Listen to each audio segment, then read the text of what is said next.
ஸ்ரீ மீனாட்சி சுந்தரேஸ்வரி சோஸ்திரம்.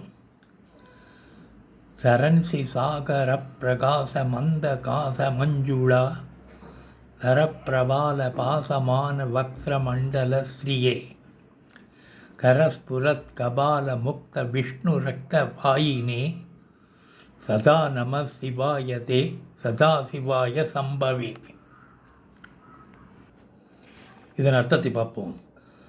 சரத்கால சந்திரிகை போல் பிரகாசிக்கின்ற புன்சிரிப்பினால் அழகான பவழம் போன்ற கீழ் உதல்களோடு பிரகாசிக்கின்ற முகமண்டலத்தின் சோபையை உடையவரும், கையில் பிரகாசிக்கின்ற கபாலத்தில் விடப்பட்ட விஷ்ணுவின் இரத்தத்தை குடிப்பவரும், மங்களத்திற்கு இருப்பிடமானவரும், எப்பொழுதும் மங்களத்தை கொடுப்பவரும், மங்களமூர்த்தியான தங்களுக்கு எப்பொழுதும் நமஸ்காரம்.